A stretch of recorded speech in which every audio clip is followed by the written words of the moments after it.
Billionaire finds a baby on a park bench, and the letter beside him shatters everything she believed. New York had a rhythm all its own, a rhythm of ambition and restlessness, a place where fortunes were made and lives were broken in the blink of an eye. And in that relentless city, no name carried as much weight as Eleanor Whitmore's. She was the woman people whispered about in hallways, the one whose shadow could make powerful men hesitate. Eleanor was a billionaire, a self-made force of nature who had clawed her way up from nothing and built an empire that stretched across industries. People admired her brilliance, yes, but admiration was always laced with fear. Her presence was magnetic in the coldest of ways. Tall, elegant, with eyes that could cut through excuses before they were spoken, Eleanor commanded every room she entered. Assistants trembled when she walked past. Executives rehearsed their words twice before daring to present to her, and no one, absolutely no one, ever dared to meet her gaze for too long. Stories about her legendary composure circulated endlessly, how she once ended a billion-dollar negotiation with a single sharp phrase, how she dismissed an entire boardroom with nothing more than a raised eyebrow. She was untouchable, or at least that was the story the world liked to believe. But behind the polished glass towers and flawless designer suits, Eleanor lived with a silence she never allowed anyone to see. Her penthouse, perched high above the city lights, was vast, immaculate, and unbearably quiet. She filled her days with deals, her nights with strategy, and her weekends with the kind of events that demanded her presence more than her heart. It was easier that way, easier to be the woman who conquered rather than the woman who longed. The truth was that power had come at a cost. Eleanor had mastered the art of building walls, of hiding every vulnerable part of herself behind an armor of perfection, and so she was respected. She was feared. She was envied. Yet when the long nights stretched on, when the city noise softened and left her alone with her thoughts, she felt the weight of something else entirely: loneliness. A loneliness so deep it had become like a shadow, following her silently, reminding her that wealth and admiration could never replace the warmth of companionship. She rarely let herself dwell on it. After all, she had trained her heart to stay silent. People assumed she had everything: the money, the influence, the reputation, and Eleanor let them believe it. She knew better than to reveal that beneath her ironclad surface there was a woman who had once dreamed of a different life. A life that included more than meetings, more than trophies of success, more than empty victories. Yet she carried on. She walked each morning through Central Park in tailored coats, her heels striking the pavement with measured confidence, as if she owned not just her businesses but the city itself. To the strangers who caught glimpses of her, she was an icon, impenetrable, flawless, distant. To her employees, she was the final word. To her rivals, she was the mountain they could not move. But the funny thing about life is that it never asks permission before changing everything. And Eleanor, who believed she had mastered every aspect of her world, was about to be reminded of just how little control she truly had. Because one morning, in the quiet hour before the city fully woke, she would take her usual walk through the park. And on that ordinary morning, something extraordinary would happen. Something that would pierce her carefully constructed solitude and shake the foundations of the life she had so carefully built. The world thought Eleanor Whitmore had everything. They thought she was unshakable, untouchable, invincible. But one chance encounter on a park bench would reveal a side of her no one had ever seen, not even herself. And that was how the woman everyone feared would begin the journey toward becoming the woman who finally learned how to feel.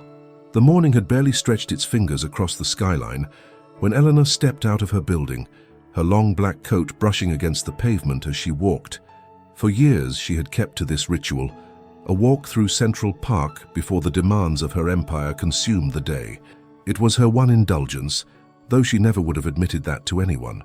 The city was quieter then, softer, as if it too needed a few precious moments of calm before it became the roaring beast she had learned to master.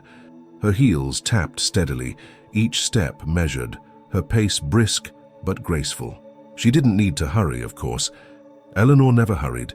She commanded time the way she commanded people, firmly, without compromise. But that morning, something subtle gnawed at her composure. Perhaps it was the faint chill in the September air, or perhaps it was the silence of her penthouse still clinging to her like a second skin. Whatever it was, she noticed herself scanning the park differently, as though searching for something unnamed. She rounded the familiar path near the benches by the fountain, a place where joggers usually stopped for breath and mothers pushed strollers while sipping coffee. But that morning, the space seemed unusually empty, save for a lone figure. At first glance, Eleanor thought it was just another passerby lingering in the early light. But there was something about the way the figure moved, hurried, almost frantic, that caught her attention. The person wore a heavy coat, one far too large for such a crisp but not yet cold day. Their head was bowed, movements deliberate yet nervous, as though trying not to be noticed. Eleanor slowed her pace slightly, her eyes narrowing. The figure approached a bench and leaned down. From the distance, she could not quite see what was being left there, but the gesture was quick, almost desperate, followed by a glance over the shoulder. Then, without a moment's pause, the person turned and walked briskly away, coat flapping at their sides, vanishing into the paths beyond. Eleanor's steps stopped altogether. For a woman trained to analyze situations with precision, it was impossible not to be intrigued. Something about the scene did not sit right with her. She had watched countless business rivals attempt to mask their intentions, to leave something hidden behind carefully crafted facades. That body language, the urgency, the reluctance to linger, was familiar. It was the mark of someone carrying a burden they could not bear any longer. She told herself it was none of her concern. She could simply continue walking, let the mystery dissolve into the city's morning rhythm. Yet her feet, usually so obedient to her command, refused to move forward. Instead, she found herself drifting toward the bench, curiosity tightening its grip on her chest. As she approached, the world seemed to narrow into that one spot. The leaves rustled overhead, joggers passed at a distance, but Eleanor's focus sharpened until nothing else existed. Her heels clicked against the path, then softened as she stepped onto the gravel near the bench. There, nestled against the wooden slats, was something she could never have expected. At first, all she noticed was a bundle, soft, wrapped tightly in layers of cloth. She thought for a fleeting second it might be someone's forgotten bag or a pile of clothing discarded in haste. But then the sound reached her, a fragile cry, wavering and insistent, carrying through the morning air with heartbreaking clarity. Eleanor froze. The noise was unmistakable. She leaned closer, her breath catching in her throat. And then she saw him. It was a baby. A small, dark-skinned infant, swaddled in a worn but carefully arranged blanket, his tiny fists trembling as his cries rose and fell. His face was delicate, his eyes squeezed shut, his entire body trembling with the vulnerability of new life. Next to him, tucked under the fold of the blanket, was a folded piece of paper. Eleanor's hand hovered, suspended in disbelief. She who faced billion-dollar contracts without flinching, who dismissed grown men with a glance, now stood trembling before the fragile life of a child left alone on a park bench. For the first time in years, perhaps decades, her body refused the armor she had trained it to wear. She felt her pulse quicken, her chest tighten, and something old and almost forgotten stir inside her. She glanced quickly around. No sign of the coat-wearing figure, no one waiting in the shadows. Just the baby and the letter. She bent down, her movements uncharacteristically hesitant, and reached for the paper. Her fingers brushed against it lightly before she picked it up. The letter was folded neatly, as though written with care even in haste. She held it for a moment, feeling the weight of it, almost afraid to open it. The baby's cries grew louder, pleading without words, and Eleanor found herself lowering onto the bench beside him. The city that once bowed to her now faded into background noise. In that moment, there was only the child, the letter, and the question she was almost afraid to ask. Why here? Why him? Why now? The edges of the note pressed into her hand as if demanding to be read. But Eleanor hesitated, her gaze caught by the tiny bundle beside her. The baby's cries softened into whimpers, his chest rising and falling in quick, fragile breaths.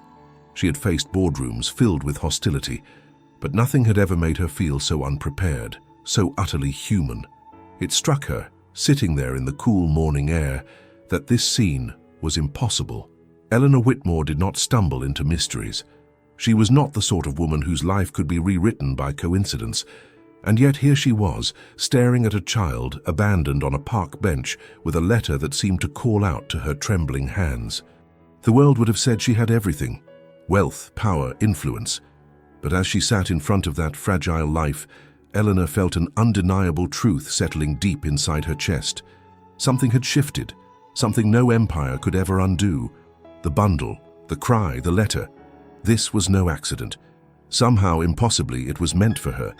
And as the sun climbed higher, painting the sky with soft strokes of gold, Eleanor Whitmore realized her morning walk would never again be just a ritual. It had become the beginning of something that would unravel the woman she thought she was, thread by thread, until the world would no longer recognize her. But for now, all she could do was sit, hold the letter, and try to find the courage to open it.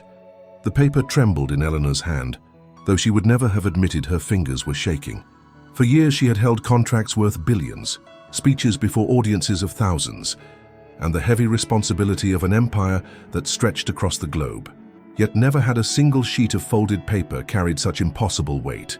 It was not only the ink and words she expected to find inside, it was the knowing that whatever message it carried was tied to the small life whimpering beside her. She glanced again at the child. His cries had grown softer, as if the very act of her presence had given him enough comfort to settle into a fragile rhythm. He was so impossibly small. She had seen babies before, of course, but always from a distance, at a cocktail party, or through a quick handshake with a business associate who had introduced her to their child. Eleanor had never allowed herself to linger near one. It was too painful, too raw. And now here was this baby, not in the arms of someone else, but lying abandoned on a wooden bench, looking as though he belonged to no one.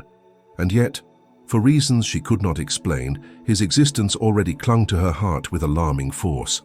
She unfolded the letter slowly, as though giving herself time to brace for what she might read. The handwriting was uneven, perhaps hurried. The ink smudged in places where the writer's hand had pressed too firmly, or where tears might have fallen. She read the first line, and though the words were simple, they pierced her like a blade. "I cannot keep him." Her eyes stayed fixed on those 4 words. In all her years of wielding language as a weapon in negotiations, she had never felt words cut so cleanly. She forced herself to read on. "Please, whoever finds him, give him the life I cannot. Protect him, love him, and give him what I can only dream of. He deserves more than I can offer. Do not look for me. I will not come back. I am trusting you, stranger, to be the answer I could not be." The words blurred as Eleanor reached the end of the note. She sat frozen, the letter resting on her lap, her gaze returning again and again to the child swaddled beside her. His little mouth opened in a faint yawn between cries, his fists curling into the air as though grasping at something unseen. The vulnerability was unbearable. For a woman who prided herself on controlling everything, this sight unraveled her in ways she had not thought possible. Eleanor thought of the countless nights she had lain awake in her penthouse, staring at the ceiling and wondering what her life might have been if circumstances had been different. She had never confessed it aloud, not to friends, not even to herself in words she dared acknowledge. But deep in her heart, hidden under the armor of steel she wore each day, had always been one truth. She had wanted to be a mother. She had wanted to hold a child who was her own, to soothe cries in the middle of the night, to feel the kind of love that no deal, no empire, no title could replace. But her body had not allowed it. Years of trying, of treatments, of discreet consultations with specialists who promised miracles but delivered only disappointment, had left her scarred in ways no one could see. So she buried the longing. She poured herself into her work, into becoming unbreakable, into convincing the world that she had never needed what she could not have. And now, fate, or something beyond fate, had placed this child before her. Eleanor pressed her lips together tightly, forcing back the flood of emotions that threatened to undo her. She reminded herself, as she always did, that she was a woman of reason. The logical course was clear. Call the authorities, report the situation, step away. That was what was expected, what any responsible person would do. But even as she thought it, her heart betrayed her. The baby's cries had quieted almost completely now, his tiny body curling into the blanket, as though sensing safety in her nearness. It was as if he knew she would not leave him. For a moment she closed her eyes, letting the cool morning breeze touch her face. She could almost hear her late mother's voice, gentle yet firm, reminding her of the values she had grown up with. "We are responsible for what is placed in front of us, Eleanor. God never puts something in your path without a reason." Her mother had been a woman of deep faith, one who believed in divine purpose. Eleanor had long since buried such notions under the demands of business, but sitting there now, with this baby depending on her, she felt those old words resurface with unexpected strength. She opened her eyes and looked down again. The baby stirred, stretching one arm, his tiny hand brushing against the air before falling gently onto her coat. That simple touch, no heavier than a feather, shattered her last defense. Eleanor Whitmore, the woman the world feared, felt her throat tighten as though her own soul were reaching back to him. The letter slipped from her lap and fluttered onto the bench, its words already etched into her mind. She reached out almost without realizing it and placed a careful hand on the blanket near the baby's chest. He was warm, alive, real. Not a contract, not a problem to be solved, but a fragile life depending on the kindness of whoever had found him. She whispered softly, her voice lower than she had heard it in years. "You are not alone." The sound surprised her. She had not intended to speak, yet the words came as naturally as breathing. The baby made a faint sound, not quite a cry, more like a sigh, and nestled into the blanket again. It was as if he had heard her, as if he believed her. The city around them moved on, oblivious. Joggers passed, children on bicycles laughed in the distance, the fountain bubbled steadily. But for Eleanor, time had shifted. She was no longer simply a woman on her morning walk. She was a woman standing at a crossroads she had never expected. She picked up the letter once more, folding it carefully, her resolve hardening even as questions swirled. Who had written it? Why had they left the child here, in this park, on this bench, at this hour? And why, though she would never dare say it aloud, why did it feel as though the child had been left for her? She did not know the answers, but she did know one thing. She could not walk away. And with that realization, Eleanor felt the ground shift beneath her. What had begun as another ordinary morning in the city had transformed into something extraordinary, something terrifying, something impossible to ignore. She was no longer just Eleanor Whitmore, billionaire and business titan. She was the stranger chosen to find a child and a letter, and whether she was ready or not, her life had just been changed forever. The letter did not leave her hands. She read it once, then again, and again, as though the meaning might shift with each pass of her eyes. But it did not change. The words remained exactly as they had been written, unpolished yet piercing, heavy with sorrow and finality. "I cannot keep him. Please, whoever finds this baby, care for him. Give him what I cannot offer." There was no name, no explanation, no history that could tell Eleanor who the writer had been. There was only the ache embedded in the lines, the raw honesty of a mother admitting to her limits, and the desperate hope that someone, anyone, would do what she could not. Eleanor sat still, the baby's faint breathing rising and falling beside her. She tried to imagine the woman who had written those words. What had her face looked like as she placed the child down? Was she crying? Did she glance back one last time, torn between staying and running? Had she whispered a goodbye that only the trees heard? It was a plea, plain and simple. Not the kind of plea Eleanor was used to, not the kind wrapped in polished speeches or strategic bargains. This was the plea of a mother with nothing left to give, and though Eleanor had fought against vulnerability all her life, she felt this woman's pain as though it were her own. Because in some hidden, unspoken way it was her own. She thought back to the years when she had tried to create a family. She remembered the sterile smell of hospital rooms, the way hope and disappointment tangled into cruel cycles, the careful explanations from doctors who softened their words but not their meaning. "It will be very difficult for you, Mrs. Whitmore, nearly impossible."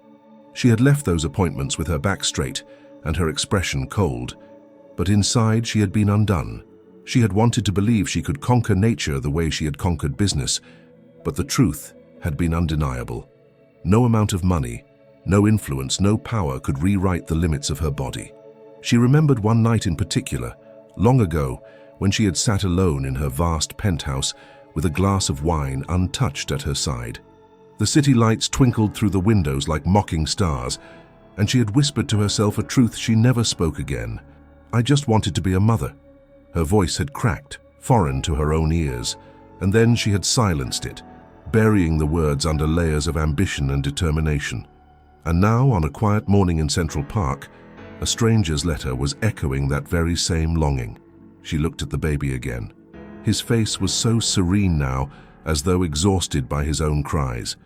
A tiny fist peeked from the folds of the blanket, his skin soft and delicate, his body impossibly small. He was not aware of the letter. He did not know of the mother who had left him, or of the woman now staring at him with her heart in turmoil. All he knew was the moment, the warmth of the blanket, the cool breeze, and the faint presence of someone near enough to keep him from feeling utterly alone. Eleanor brushed her fingertips lightly across the edge of the blanket, careful not to disturb him. She felt a sting in her chest that she had not felt in decades, an ache that came not from loss, but from recognition. She saw herself in that note, not as the writer, but as the woman who understood what it meant to want and not to have, to reach and find emptiness. It was not only the plea of a mother written on that paper.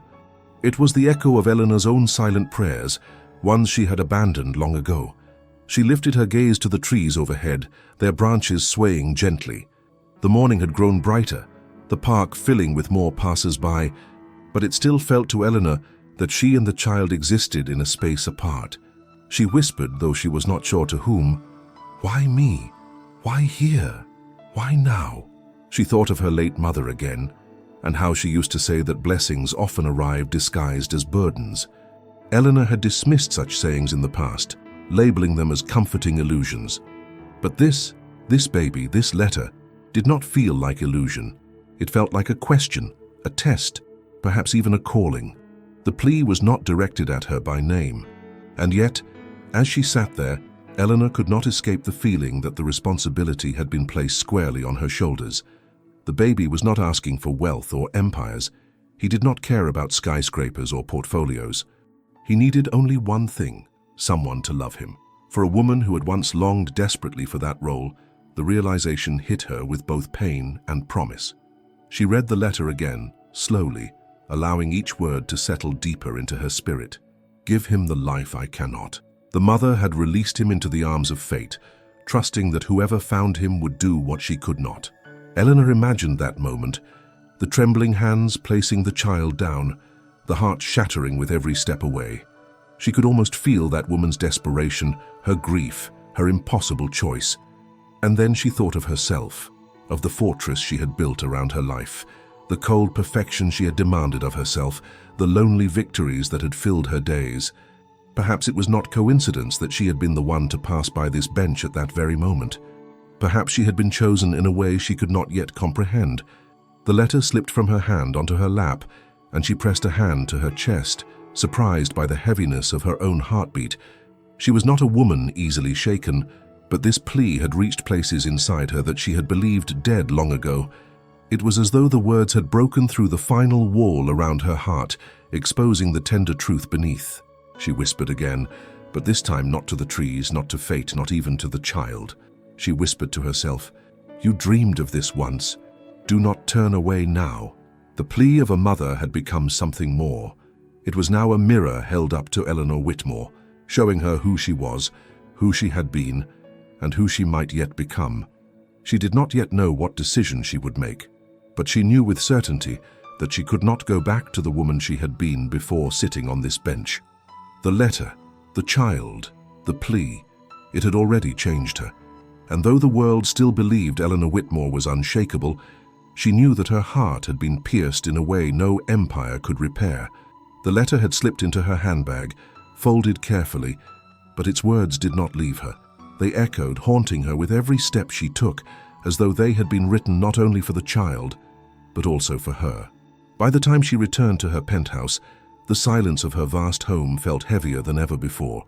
She stood in the doorway, baby in her arms, the city stretched out in glittering towers beyond the glass walls, and for the first time in years, she admitted something aloud to herself.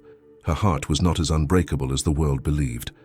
Eleanor moved slowly through the living room, the sound of her heels softened by the marble floors. The child stirred in her arms, letting out a faint cry, and she adjusted her hold with a kind of care that surprised her. She was not used to being clumsy, not used to feeling unprepared, yet every small movement reminded her that she was standing at the edge of something she had always avoided, the truth of her secret longing. The world thought of her as a fortress. She had let them believe it, even encouraged it. Her empire had been built on the image of a woman immune to weakness, one who had sacrificed personal life for success, one who wanted nothing more than to rule boardrooms and leave her mark on history. That version of Eleanor was powerful and precise, but it was also incomplete. She had lived with the secret for years, so carefully hidden that even those closest to her never suspected. They assumed she had chosen not to be a mother, that she had dismissed the idea as impractical, unnecessary. And she let them assume it, because to correct them would mean opening the wound. She had not chosen this emptiness. It had been chosen for her. There had been seasons in her life when she tried, seasons when she traveled in secret to doctors who spoke in gentle tones but offered little hope. She remembered the endless scans, the cold instruments, the way clinical words like infertility and high risk became part of her vocabulary. She remembered the hope that flared each time she heard a possibility, and the crushing weight when that hope dissolved again. She remembered walking out of offices with her chin lifted high, only to collapse into tears behind the closed doors of her home. Her late husband, her one attempt at sharing her life, had wanted children too. In the early days of their marriage, they had spoken of it often, of names and futures, of laughter filling the home they would one day build together. But as the years passed and disappointments mounted, their joy thinned into silence. He grew distant, weary of the strain, and when their marriage finally ended, neither of them spoke the word child again. It was easier to bury the dream than to live with its failure. Eleanor told herself she had moved on. She told herself that her empire was her legacy, her businesses, her children, her victories, her comfort. She had worn that lie so convincingly that even she believed it at times. But deep in the quietest corners of her heart, the truth remained. She wanted the sound of footsteps that were not only her own. She wanted the warmth of arms reaching for her, not because she commanded it, but because they trusted her. She wanted a voice calling her mother. And now, standing in her immaculate penthouse with the abandoned child resting against her shoulder, that secret roared to the surface with a force that left her trembling. The baby's weight was so slight, yet it pressed against her chest like the answer to a question she had stopped asking long ago. She sat down in her favorite armchair by the window, the city stretching endlessly below. And for once, the view failed to impress her. She was not thinking about towers or markets or power. She was thinking about the faint sound of breathing in her arms. She was thinking about how a child left alone on a bench had been placed in her care, and how the universe seemed to have conspired to place him directly in her path. Her mind, ever disciplined, argued with her heart. This was not her responsibility. She should call the authorities, follow the rules, hand him over to the system that existed for these situations. It was what reason demanded, but her heart rebelled. It whispered that this was no accident, that perhaps all the years of longing had led her to this moment. She thought again of the mother who had written the letter, a woman who, for reasons Eleanor did not know, had surrendered her child with trembling hope. That woman had begged for someone to give the boy what she could not. Could Eleanor truly ignore that plea? Could she, of all people, turn her back? The baby shifted, his tiny hand brushing against her collarbone, and Eleanor closed her eyes.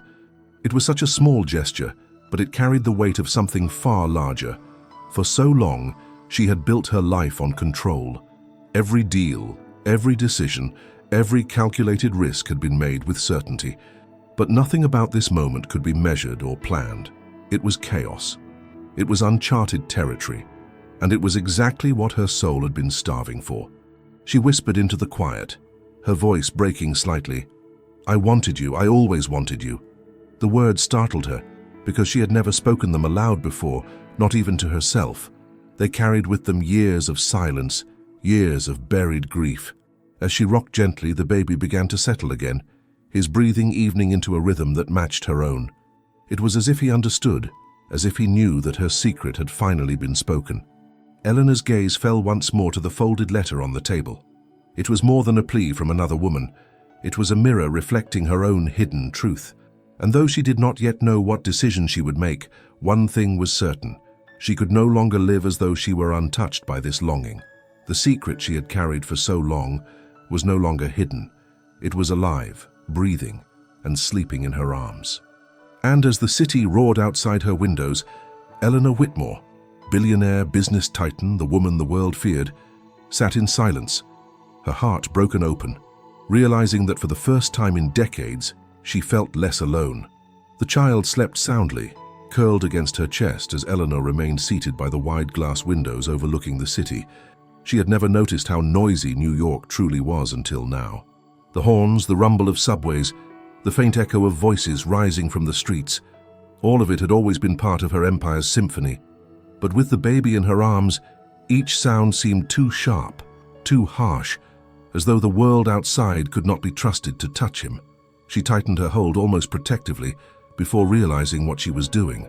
That realization unsettled her. Eleanor Whitmore did not act on instinct. She did not cling. She analyzed, calculated, and chose with the precision of a surgeon. And yet here she was, holding a child she had known for only hours, already fearing what might happen if she let him go. Her mind, that sharp instrument honed over decades, fought against her heart. It reminded her that this was not her child, that her duty was to contact the authorities, hand him over, and wash her hands of the matter. That she was risking not only her reputation, but her empire if she allowed sentiment to cloud her judgment. But then her heart whispered with a tenderness she had almost forgotten how to feel. It reminded her of the way his tiny hand had brushed her collarbone, the way his cries had quieted in her arms, as if he already knew she could be trusted. It told her that she had longed for this very moment, longed for it more deeply than any victory she had ever won. She rose from the chair and paced the living room, her heels clicking against the marble, her reflection gliding across the tall windows. "Think, Eleanor," she murmured to herself. "Be sensible." Her voice carried the same authority she used in boardrooms, but it wavered now, as though she were no longer sure she trusted it. She imagined the headlines if she faltered. "Billionaire executive caught in scandal over abandoned baby." The press would devour her, twisting the story into whatever suited them best. Her competitors would laugh behind closed doors, questioning her stability. Investors would worry that sentiment had clouded her judgment. She had spent her life cultivating an image of control. To risk it all now would be unthinkable. Yet when she looked down at the sleeping infant, his tiny mouth moving in a dream, the thought of handing him over to strangers filled her with a dread she could not explain. He was already part of her world. His soft breaths filled the silence of her penthouse in a way no art, no luxury, no accomplishment ever had. He made the cavernous space feel alive. She sat again, this time on the edge of the sofa, holding him closer, torn between the two voices warring inside her. Reason told her she must let go. Heart begged her to hold on. She thought of all the times she had silenced her heart before, all the times she had told herself that emotion was weakness, that longing was dangerous. But was that not why she lived in such silence now? Was that not why her victories tasted of ash when the crowds were gone? The baby stirred, his eyes fluttering open for the briefest of moments, dark and searching. Eleanor met his gaze, and it was as though the world paused. His look was not knowing in the way of adults, not filled with judgment or expectation. It was pure, unfiltered, simply the gaze of a child searching for safety. In that instant, Eleanor felt as though he had asked her the question her own mind feared. "Will you leave me too?" Her throat tightened, and she whispered before she could stop herself, "No, I cannot." The admission shocked her. It was not a decision yet, but it was a truth she could not deny. She could not walk away. Not yet. She leaned back into the sofa. The baby nestled against her shoulder and closed her eyes. She thought of her own childhood, of the way her mother had always told her that strength was not found in walls, but in love. She had spent a lifetime proving her mother wrong, building fortresses of steel and glass, surrounding herself with armies of assistants and advisors. Yet now, with this child, she began to wonder if her mother had been right all along. The war between heart and reason raged on. One moment she imagined calling the authorities, explaining everything, stepping away cleanly. The next moment she imagined rocking him to sleep night after night, hearing his laughter fill the hollow rooms of her home, watching him grow into the life his mother had wished for him. The sun dipped lower outside her windows, casting the city in a golden glow. It painted her reflection across the glass, and she studied herself.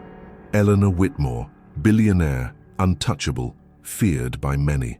Yet in her arms, she held the one thing she had never been able to buy, never been able to control. She thought of the woman who had left the letter. That woman had trusted a stranger, trusted fate, trusted the possibility that someone would choose compassion over reason. Could Eleanor do less? Could she betray the trust of a desperate mother whose final plea had been written with trembling hands? Night began to fall, and still she sat there, her mind torn in two. But beneath the layers of logic and fear, her heart had already begun to make its choice. The question was not whether Eleanor Whitmore could afford to take this risk. The question was whether she could afford to walk away. And as the baby sighed in his sleep, pressing closer against her, Eleanor knew the answer was slowly but surely breaking through the armor she had spent a lifetime building. The baby woke in the early hours of the morning, his cries piercing through the silence of Eleanor's penthouse like a fragile alarm. She startled awake in her armchair, her neck stiff from having dozed off sitting upright. For a moment, she was disoriented. This was not her life, not her routine. She was Eleanor Whitmore, a woman who had never allowed her sleep to be disturbed by anything less than international calls or emergencies that could shake markets. And yet here she was, holding a wailing infant, fumbling for the first time in her life with something that had no guidebook, no strategy, no manual. Her first instinct was panic. She rose too quickly, the blanket slipping, the child's cries growing louder. She whispered soothing sounds, awkward and uncertain, words she had never rehearsed. "Shh. It's all right, little one. I'm here." Her voice cracked, softer than it had been in decades, vulnerable in a way she did not recognize. The cries slowed for a moment, then resumed with even greater urgency. It dawned on her that he was hungry.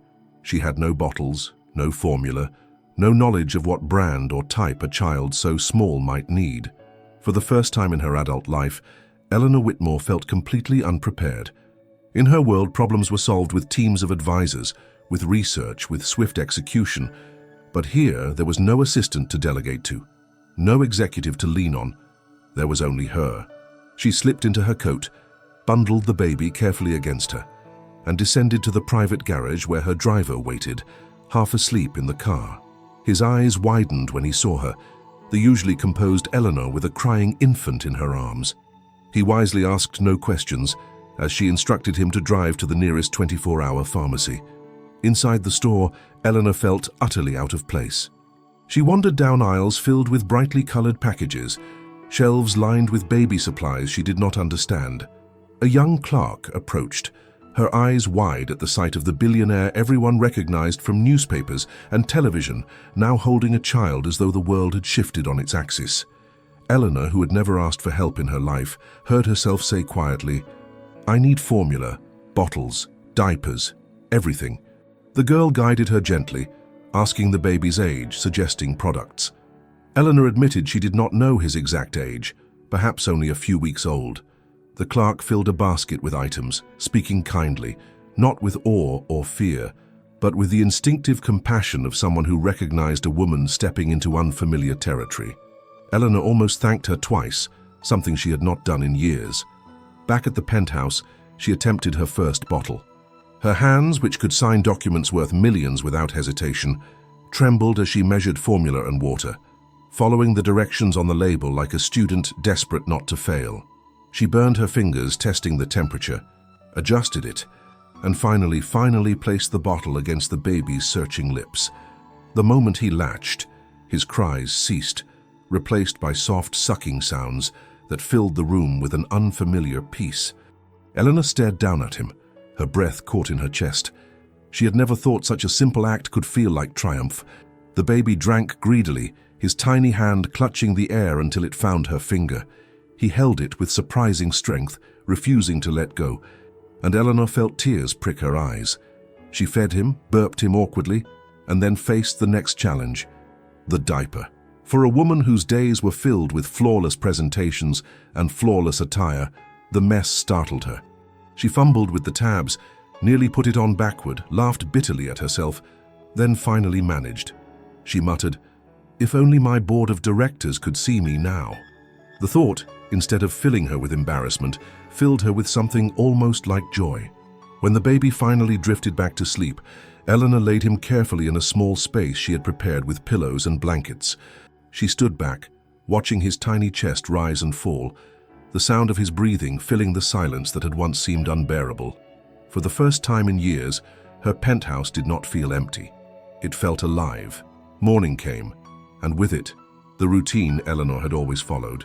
Meetings, calls, decisions. But when her phone rang, she silenced it. When her assistant knocked to remind her of an appointment, she did not answer.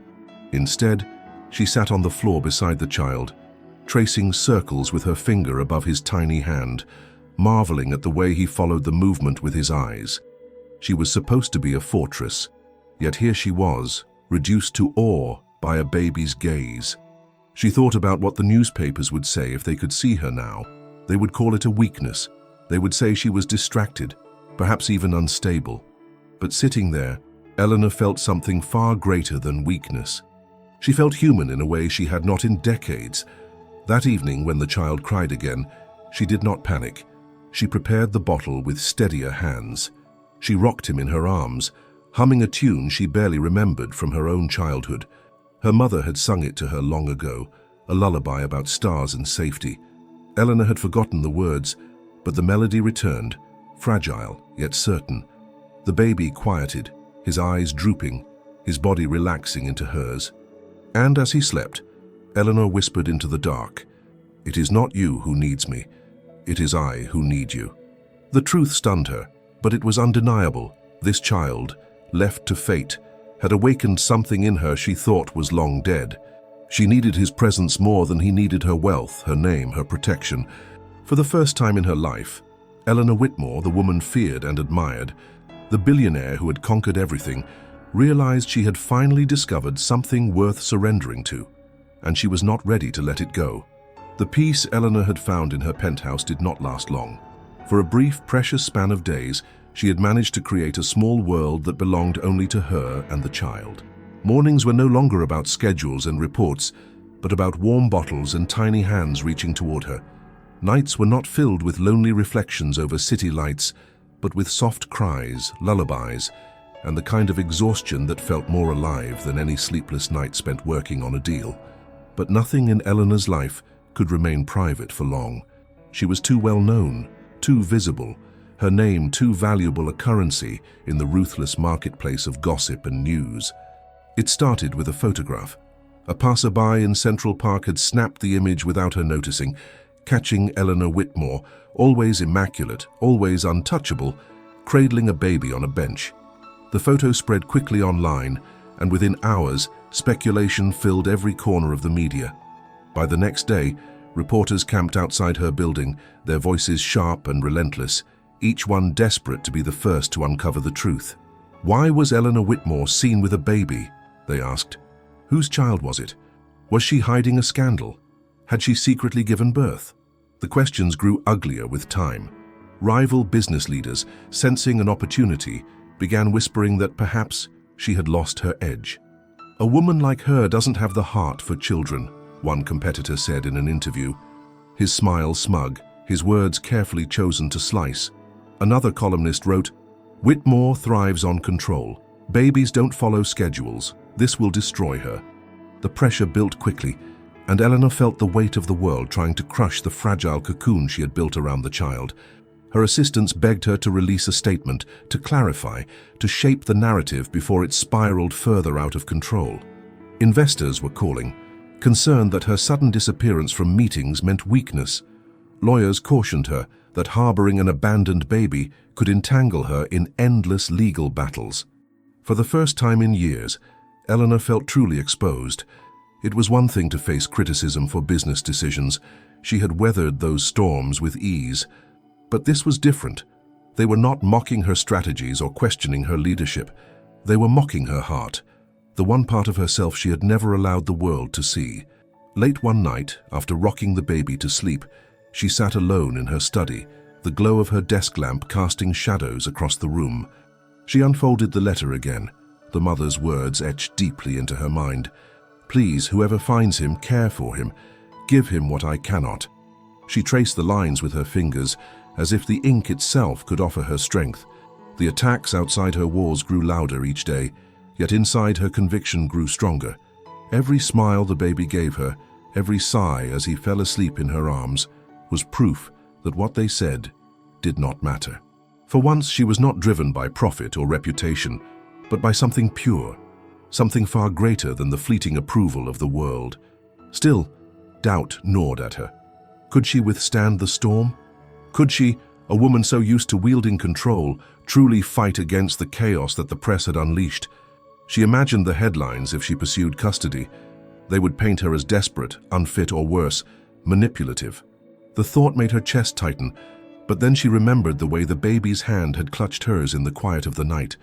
That small, wordless plea outweighed every accusation hurled at her. The baby needed her. But more importantly, she needed him. The next morning, Eleanor stepped into the lobby of her building. Outside, the crowd of reporters surged forward, their cameras flashing, their voices rising in a cacophony. "Ms. Whitmore, who is the baby? Are you planning to keep him? What will this mean for your businesses?" She stood still, her posture straight, her eyes calm. For a long moment she said nothing. The woman they had come to fear, the one whose silence had once commanded boardrooms, now faced them with a silence born not of power but of love. She whispered under her breath, not for them but for herself, "Let them talk. They do not know me." Turning back, she returned upstairs, where the baby waited. She picked him up, pressing her cheek against his tiny head, and allowed herself to feel the warmth of his presence. The noise outside could roar as loud as it wished. Inside these walls, she had found something stronger. The critics would not stop. The press would not rest. They would continue to circle, to question, to invent stories. But Eleanor understood something they never would. They were trying to measure her life by the wrong scale. Her worth had never been in the headlines or the numbers. It was here now, in the simple, profound act of holding this child close. For the first time in her career, she did not feel the urge to fight back with statements, strategies, or defenses. She knew the world would never believe her capable of love, but she also knew she no longer cared what the world believed, because within her arms was the only truth that mattered. And as she rocked him gently, she realized that perhaps the fiercest battle she would ever face was not against rivals or markets, but against the voices, both outside and inside, that tried to tell her she was not enough. And this was a battle she refused to lose. The world outside continued to spin with its endless chatter, its flashing cameras and cruel speculations. But inside Eleanor's home, time began to take on a gentler rhythm. The child, who had arrived in her life so suddenly, so impossibly, was no longer simply the baby. He was becoming someone with a laugh, with preferences, with expressions that shifted from curiosity to joy to stubbornness. Someone who seemed to look at her not as a figure of power, not as a woman of legend, but simply as a presence he trusted. It was in the smallest of moments that Eleanor realized something irreversible had happened. One morning, as she prepared his bottle, she began humming absent-mindedly, a melody her mother used to sing when cooking. The baby turned his head toward her voice, and then, without warning, he smiled. A wide, innocent smile that seemed to light up the entire room. Eleanor froze, the bottle still in her hand, her heart pounding in her chest. She had witnessed countless smiles in her life, some genuine, many calculated, most carefully crafted for advantage. But this was pure. This was joy without agenda, and it was directed at her. She sat down beside him, tears pricking her eyes, and whispered, "Do you know what you've done to me?" The baby reached out, his hand brushing against her cheek, and she felt her composure crumble. That smile was not just a smile, it was an anchor. It tied her to him in a way no contract or signature ever could. Days bled into nights, and nights into days. Her penthouse, once echoing with emptiness, now rang with coos and cries, with the shuffle of small movements, with the sound of lullabies she rediscovered from memory. She learned his rhythms, the little frown he made before he yawned, the way he clutched her finger when he was drifting into sleep, the sharp cry that meant hunger, and the softer whimper that meant he simply wanted to be held. Each detail became a treasure, each discovery a revelation. Her assistants noticed the change in her. They whispered among themselves about how she looked softer, how her eyes seemed to carry something new, something warmer. She still commanded respect, still carried her power with unshakable confidence. But there was a new light in her, as though the armor she had worn for decades had finally allowed a sliver of sunshine to seep through. The critics outside continued their noise, but Eleanor found herself less and less concerned. What mattered now was the bond growing between her and this child. It was not logical, not strategic, not explainable in the terms her world respected. It was something deeper, something she had once thought was forever out of reach. One afternoon, as she worked from home, she placed him in a small basket beside her desk. Papers and contracts lay spread before her, demanding attention, yet her eyes kept drifting to him. He babbled softly to himself, waving his tiny hands as though conducting an invisible orchestra. Then, as if sensing her gaze, he looked up at her and giggled. Eleanor dropped her pen, her lips parting in wonder. That sound, light, bubbling, unrestrained, was unlike anything she had ever heard. It reached inside her chest and pulled her into a place she thought she had lost long ago. She left the papers untouched and leaned down to lift him. "You win," she said softly, cradling him against her. "You always win." The baby rested his head against her shoulder, and Eleanor realized that her victories had never felt like this. This was not triumph over a rival or the conquest of a deal. This was a victory of the heart, unmeasured and immeasurable. At night, when the city stretched below her, she often sat with him near the window, rocking gently. She would whisper stories of her own childhood, of her mother's hands, of the nights she had once imagined rocking a child that never came. Sometimes her voice faltered, but always the baby listened, his small breath steady against her chest. And in those moments, Eleanor felt something she had not felt in years. She belonged. The bond was no longer forming, it had already formed. It was unbreakable, sealed not by law or blood but by love. She found herself imagining the future, though she scolded herself for daring to dream. What would his laugh sound like when he was older? What words would he say first? What kind of person would he become if she guided him, loved him, gave him the world she had built? These thoughts terrified her. They meant hope, and hope was dangerous. Yet she could not stop them. The bond had rooted itself so deeply that to imagine life without him was unbearable. The thought of handing him to strangers, of watching him vanish into a system that might not cherish him, filled her with dread that tightened around her heart like a vice. One evening after she had put him to sleep, Eleanor lingered by his crib, her hand resting on the edge. She whispered words she never imagined she would speak aloud. "I cannot lose you. I will not."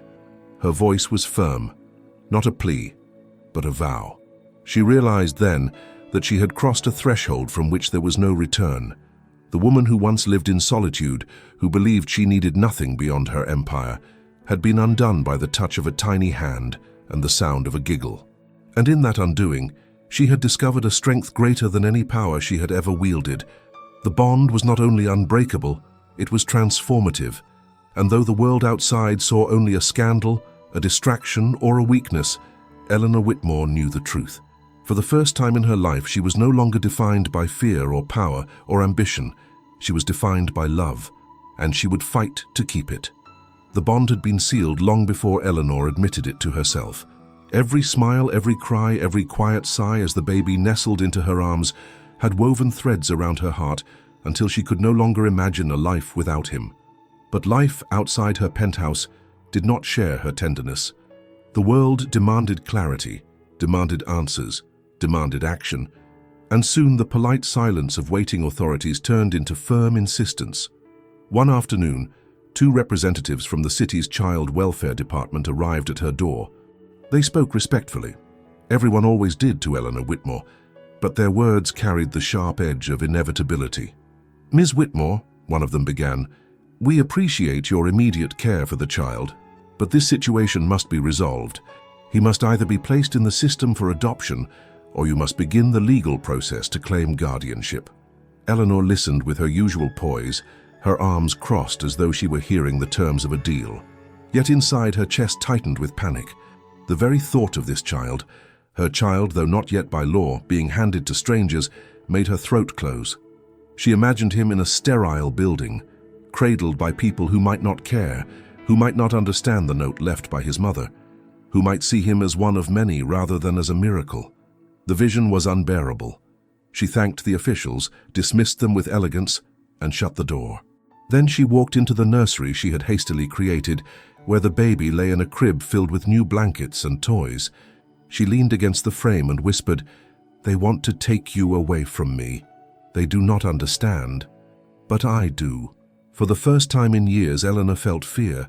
Not the fear of losing money or power, but the fear of losing love. And that fear was sharper, more consuming than anything she had ever faced.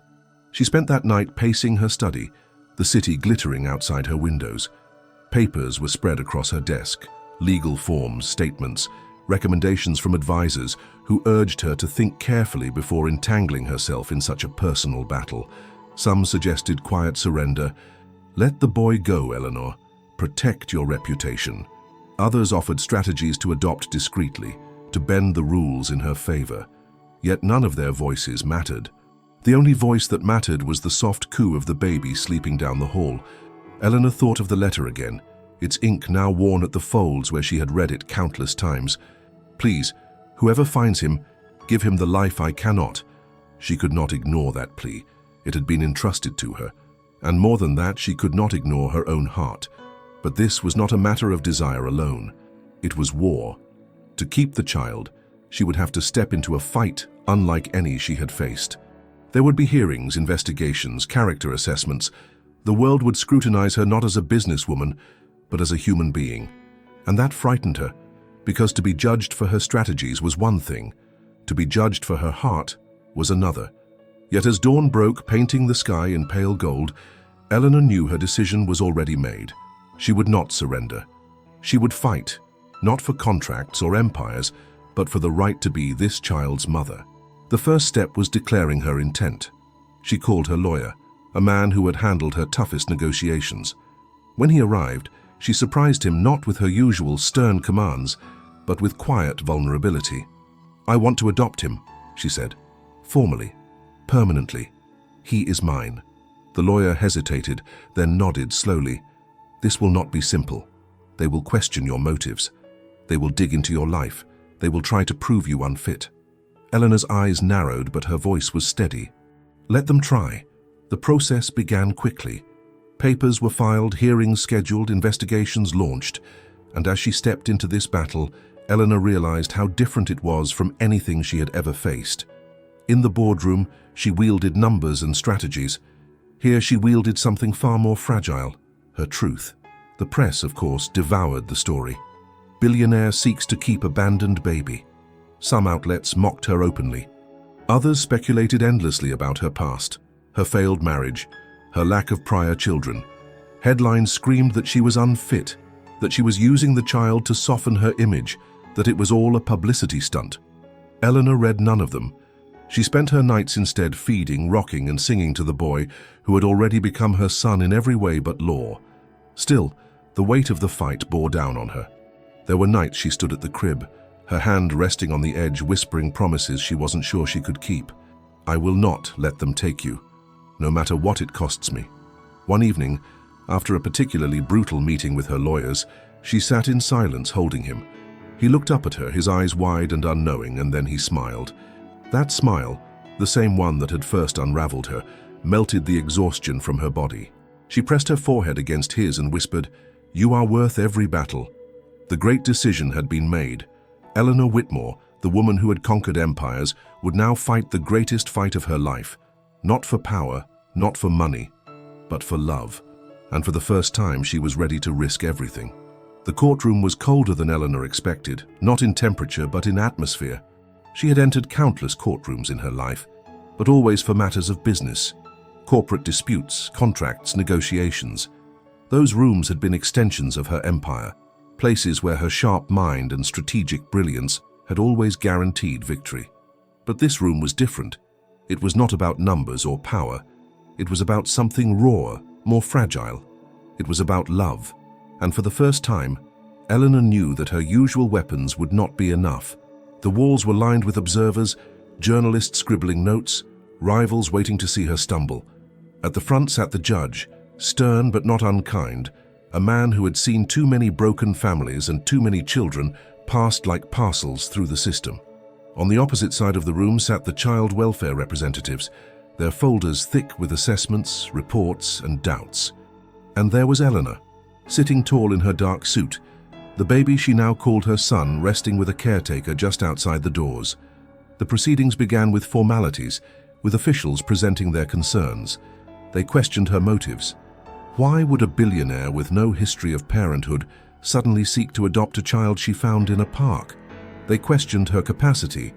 Does Ms. Whitmore understand the emotional and physical responsibilities of raising a child?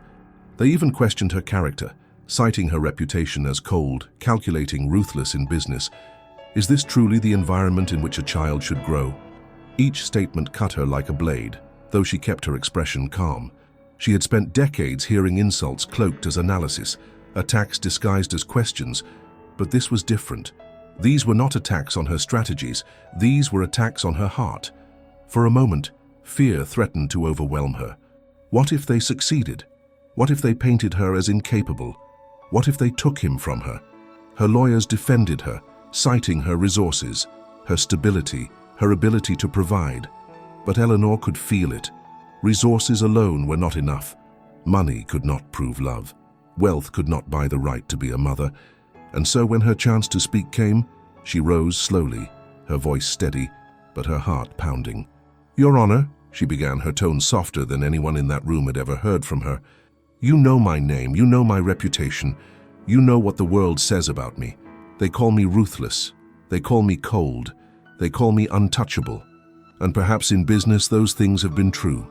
I built my life on strength, on never allowing myself to be vulnerable, on convincing everyone, including myself, that I did not need what I could not have." She paused, her eyes moving across the room, landing on the child welfare officials, then the judge. "But the truth is, I have carried a secret for years. I wanted to be a mother.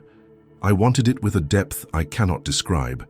And when I could not, I buried that desire beneath work, beneath achievements, beneath an empire that filled my time, but never my heart." Her voice wavered slightly, and for the first time in her life, Eleanor did not fight it. She let them hear the break. She let them see the humanity she had always hidden. "That morning in the park when I found him, it was not coincidence. I believe it was providence. A mother's plea, left on a bench with her child, found its way into my hands. And when I looked at him, when he held my finger in his tiny hand, I knew I could no longer hide behind who I pretended to be." A hush fell over the room. Even the journalists stopped their scribbling. Eleanor continued, her eyes glistening though she did not shed tears. "I cannot promise perfection. No mother can. But I can promise that he will never know abandonment again. He will never wonder if he is wanted, if he is loved. He already is. He has filled my home with life, my heart with hope, my days with meaning I never believed I would know. He has given me more than I could ever give him. And I will fight for him. Not because it looks good, not because it is convenient, but because he is my son. In every way that matters, he is mine." For a long moment after she finished, the courtroom remained silent. Then the judge leaned forward, his face unreadable. "Miss Whitmore," he said slowly, "the law is not moved by speeches alone. It requires proof, evidence, consistency. But I will say this, rarely have I heard such honesty spoken in this room." He looked down at his notes, then back at her.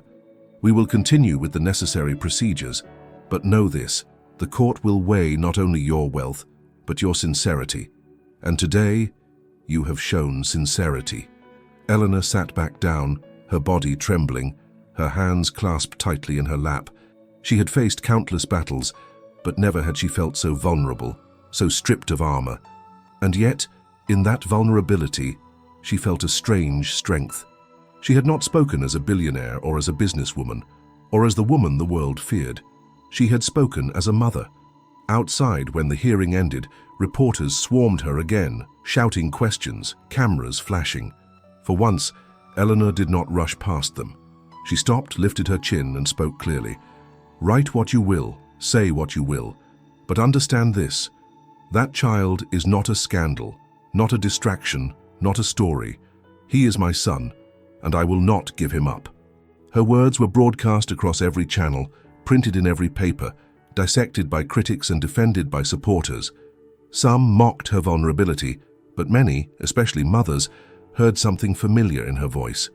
They knew the strength it took to stand before the world and say, "This child is mine." Back in her penthouse, Eleanor held the baby close, pressing her lips to his forehead. "We are not finished," she whispered, "but whatever comes, I will not let you go." For the first time in her life, Eleanor Whitmore had faced a court where money meant little and heart meant everything, and she had chosen to bear hers fully. And though the battle was not yet won, the world had finally glimpsed the woman she truly was. Weeks stretched into months, and though the legal battle was long, Eleanor's determination never wavered. She attended every hearing, endured every question, faced every doubt with the same calm authority that had once made her legendary in business. But now, her strength came from a different place. It was no longer the cold steel of control, but the steady warmth of love. She was not fighting to win a deal. She was fighting for her son. When the decision finally came, the judge's words were simple, but life-changing. "It is the ruling of this court that Eleanor Whitmore be granted full custody of the minor child." For a moment, Eleanor could not breathe. She had sat through countless verdicts in her life, some victories, some defeats, but none had ever felt like this. This was not numbers or contracts. This was life. This was family. Outside the courthouse, reporters shouted questions, cameras flashed, and the world watched. But Eleanor heard nothing. She only felt the small weight in her arms, the child resting against her shoulder, oblivious to the storm around them. She pressed her lips against his hair and whispered, "We did it. You are mine. Officially, forever, mine." Returning to her penthouse that night, she felt as though the city itself looked different. The towers glowed not with the cold light of ambition, but with the warmth of possibility. Her home, once silent and sterile, now echoed with laughter, with small cries, with the clatter of toys. And for the first time, Eleanor welcomed the noise. Her life shifted in ways she had never imagined. Mornings were no longer defined by coffee and headlines, but by bottles and giggles. Board meetings were scheduled around nap times. Her assistants, once terrified of her perfection, now smiled at the sight of her arriving with a diaper bag tucked into the crook of her arm. The world was astonished. The woman who had built empires was now changing diapers, rocking to sleep, singing lullabies. And Eleanor could not have been happier. It was not easy. There were nights when exhaustion pressed so heavily that she feared she could not go on. There were mornings when she faced the mirror, her flawless image softened by dark circles under her eyes, her suits wrinkled from a child's restless sleep on her shoulder. But even in those moments, when she felt stretched thin, she would hear his laugh, see his smile, or feel his tiny hand reaching for her. And every sacrifice felt small compared to the gift of being his mother. Her staff noticed the change most of all. The Eleanor Whitmore who once ruled with silence now paused to ask about their children. She listened with patience she had never shown before. She even allowed mistakes that once would have been met with icy disapproval. It was not that she had grown weaker, it was that she had grown fuller, her heart no longer bound by loneliness. The world, of course, continued to watch. Some critics still doubted, claiming she had taken on motherhood as a vanity project. But many others, especially women, saw something different. They saw a woman who had dared to defy the image the world had forced upon her. They saw strength not in her empire, but in her willingness to love when love was risky. Letters arrived from mothers across the country, women she had never met who wrote to say, "I see myself in you. Thank you for showing that it is never too late to become who we were meant to be." Eleanor read those letters at night, sitting in the nursery while her son slept. She held them in one hand, the baby's blanket in the other, and felt something she had not felt in decades: connection. Not the shallow connection of business alliances, but the quiet, profound bond of shared humanity. As her son grew, so too did her world. The toys scattered across her polished floors no longer irritated her. The scribbles of crayons on papers meant for business no longer frustrated her. Instead, they filled her with joy. She laughed at herself when she realized she now carried snacks in her designer purse, that she had memorized children's songs, that she could assemble a stroller faster than she once closed a deal. But perhaps the greatest change was within herself. For years she had defined her worth by what she built, by what she conquered, by what she owned. Now her worth was reflected in the way her son's eyes lit up when she entered the room, in the way he reached for her when he was frightened, in the way his laughter filled the silence that had once haunted her. One evening, as the sun dipped low and painted the sky in hues of gold, Eleanor stood by the window with her son in her arms. She whispered softly, "Do you know, little one, you saved me. The world thought I had everything, but until you I had nothing." Her voice cracked and she let it. She no longer feared showing her heart. The woman the world had once feared had become someone new. She was still strong, still powerful, still Eleanor Whitmore. But she was also tender, vulnerable, open. She was a mother. And that role, though unexpected, had become her greatest identity. Her empire still stood. Her businesses still thrived. But they no longer defined her. What defined her now was love. The new Eleanor had been born, not from conquest but from surrender, not from victory in boardrooms, but from rocking a child to sleep in the quiet hours of dawn, and she would never return to the woman she had been before. Years passed as quietly and as swiftly as they always do when love fills the days. The skyscrapers of New York still towered around Eleanor's penthouse, but she no longer looked at them as monuments to her success. They were simply the backdrop to the life she had built with her son, a life that was not polished for headlines, not measured in contracts or power, but in the sound of small feet racing across hardwood floors and the echo of laughter that carried through rooms that once knew only silence. On a bright spring morning, sunlight streamed through the tall windows, warming the air with a golden glow. Eleanor stepped outside into the private garden terrace she had once used only for formal gatherings. Now it was filled with toys, flower pots, and the untidy signs of a life lived fully. The boy, no longer an infant, but still young enough to run with careless abandon, darted between the flower beds, his laughter bubbling like music. He called out to her, his voice filled with the unshakable certainty children have when they know they are loved. "Mommy, look at me." The word struck Eleanor's heart every time, no matter how many times she heard it. Mommy. It was a title she had once believed forever out of reach, a dream she had mourned in silence. Now it was hers, given freely by the child who had transformed her life. She watched him run, his arms flung wide, his hair catching the sunlight, and she felt her chest swell with a gratitude so deep it nearly brought her to tears. She sat on a garden bench, her hands folded in her lap, her smile soft but steady. How strange it seemed that the woman once feared across boardrooms and nations now found her greatest joy in these simple moments.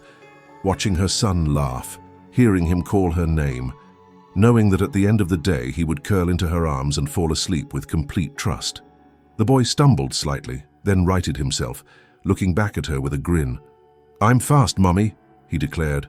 Eleanor laughed, the sound light and unguarded. "Yes, you are, faster than the wind itself." He giggled at her words and ran again, his laughter weaving through the soft hum of the city below.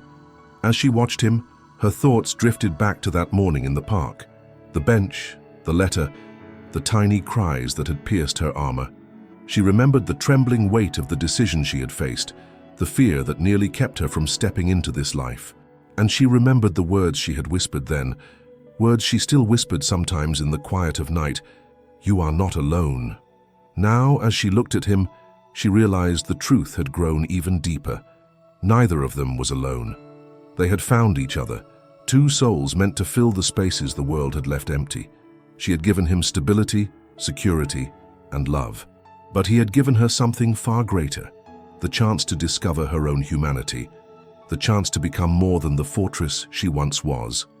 Neighbors sometimes glanced at her with disbelief, wondering how the Eleanor Whitmore they had read about in papers could kneel in the dirt of her garden, helping a boy plant seeds, her designer gloves set aside, her manicured nails covered in soil. They saw a contradiction, but Eleanor knew the truth. There was no contradiction. She had not become less of herself. She had finally become all of herself. The empire she had built still existed, but it no longer ruled her. She ran her companies with wisdom and grace, but at the end of each day, she closed her office door and returned home to what truly mattered. Her assistants learned quickly that the most important appointment in her calendar was not with heads of state or CEOs, but with a little boy waiting for his bedtime story. One evening, as the sun dipped low and painted the garden in shades of amber, her son climbed into her lap, his small arms wrapping around her neck. "Mommy," he said, his voice muffled against her shoulder, "are you happy?" Eleanor's throat tightened. She had answered thousands of questions in her life, each one with calculation, precision, and authority. But this question, asked so simply, pierced her heart. She pressed her cheek against his hair and whispered, "Yes, my love. I am happier than I ever thought I could be." It was the truth. The happiness was not loud or dazzling, it was quiet, steady, the kind that built roots and grew strong with time. It was the kind of happiness that came not from being feared or admired, but from being loved. The boy looked up at her, his dark eyes filled with the same trust she had seen the very first day. "Good," he said with the certainty only a child can have, "because I'm happy too." Eleanor closed her eyes for a moment, letting the words wash over her. She had spent her life searching for victories, for triumphs that would prove her strength. But this moment in her garden with her son in her arms, was the greatest victory of all. As the years continued, she knew challenges would come. There would be tears, there would be struggles, there would be moments of doubt. But she also knew that the bond between them was unshakable. No matter what the world outside might say, no matter what battles awaited, she and her son would face them together. The woman the world had once feared had discovered her truest self. She had learned that power can open doors, but only love can open a heart. And in the end, it was not the empire she left behind that would be her legacy. It was the boy who called her mommy, the boy who filled her life with laughter, the boy who had transformed her from a fortress into a home. And so in the golden light of that garden, Eleanor Whitmore smiled, her heart full, her soul at peace. The greatest inheritance she would leave was not her wealth, not her name, but the love she had discovered on a park bench one ordinary morning. It was a love that had rewritten her life, and it would last forever.